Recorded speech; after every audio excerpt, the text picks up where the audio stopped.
Hai semuanya, hari ini aku mau cerita tentang pengalaman pribadi seseorang yang bernama Reza waktu dia ikut KKN di sebuah desa terpencil di Jawa Tengah tahun 2019. Ini bukan cerita dari orang lain, bukan urban legend, bukan mitos yang cuman sekedar kata-kata.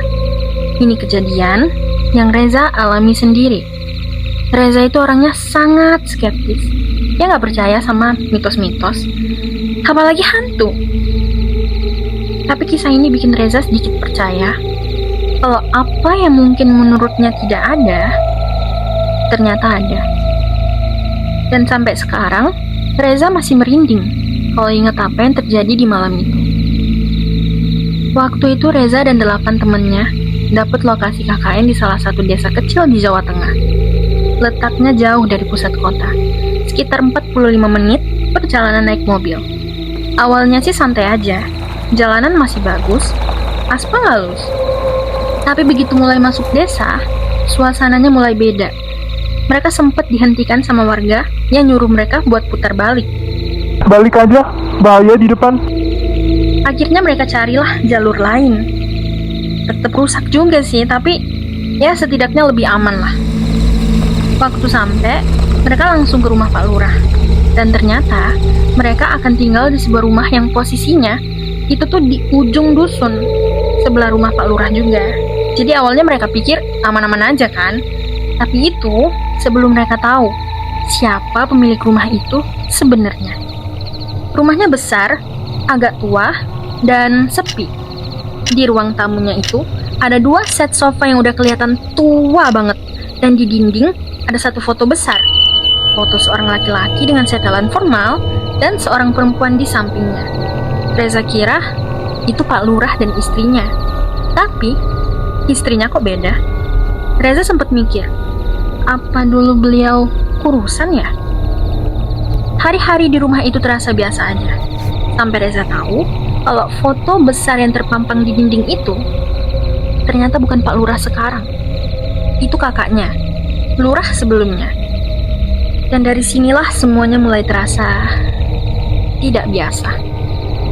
Beberapa hari setelah mereka tinggal di situ, mereka baru tahu kalau Lurah lama dan istrinya udah meninggal. Tapi bukan meninggal biasa, guys. Kata warga, si Lurah lama itu tiba-tiba sakit. Tapi dibawa ke dokter, dokter bilang dia nggak tahu itu penyakit apa. Nggak ada diagnosa jelas, nggak ada hasil. Tubuhnya tuh tiba-tiba melemah, memburuk, dan 3 bulan kemudian meninggal.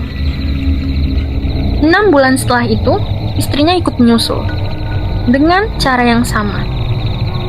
Waktu mereka tahu cerita itu, suasana rumah langsung kerasa beda.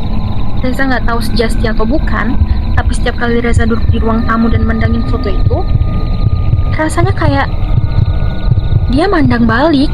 Serius. Pernah juga beberapa kali Reza ngerasa wajah mereka di foto itu tuh berubah-ubah. Dari senyum jadi datar, lalu jadi sedih, dan entah kenapa jadi menyeramkan. Rumah itu punya 4 kamar, 2 buat cowok, 1 buat cewek, dan 1 lagi kamar paling depan nggak pernah mereka buka. Mereka semua sepakat untuk jangan ganggu, dan mereka juga nggak pernah bahas tentang itu. Tapi malam-malam di sana itu mulai aneh. Suatu malam, Reza habis pulang dari nongkrong sama teman-teman. Masuk ke rumah, Reza langsung ke toilet. Pas keluar, salah satu teman cewek marahin Reza. Katanya, Reza masuk ke kamarnya tanpa izin. Loh, Reza cuma ke toilet.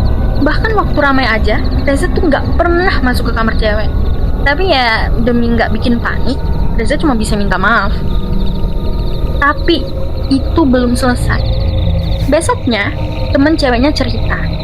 Dia tuh sering banget dengar suara ketukan dari kamar yang gak pernah mereka buka itu. Katanya, malam-malam suka ada yang ngetuk. Dan bukan dari luar pintu, tapi dari dalam. Reza berusaha nenangin mereka. Itu kucing, Katanya. Karena emang malam-malam sering ada suara di plafon, kayak binatang berlarian gitu. Tapi Reza, dia mulai gak yakin sama ucapannya sendiri. Sampai akhirnya, malam itu datang. Waktu itu mereka lagi duduk di ruang makan sambil bahas program KKN. Reza duduk paling depan, tepat di depan lorong yang nyambung ke ruang tamu.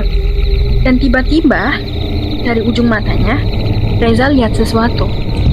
Sesuatu bergerak, cepat, merangkak dari satu sofa ke sofa lainnya.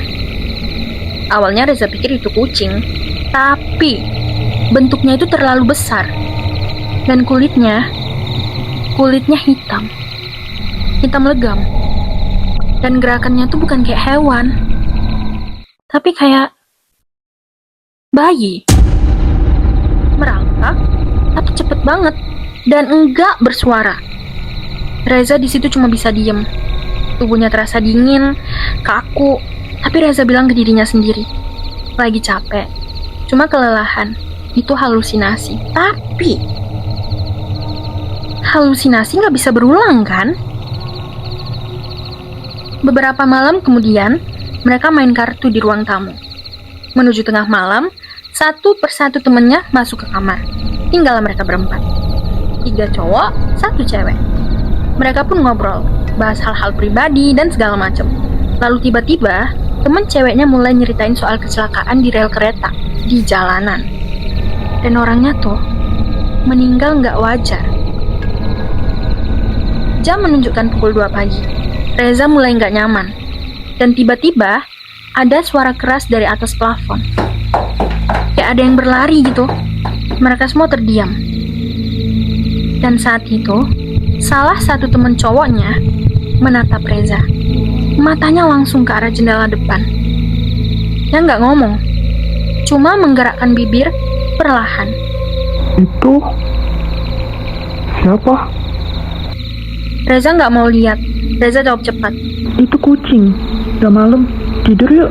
Mereka pun bubar. Tapi sebelum tidur, Reza tanya ke dia. Tadi kamu lihat apa? Dia cuma jawab lirih, menatap kosong langit kamar. Enggak.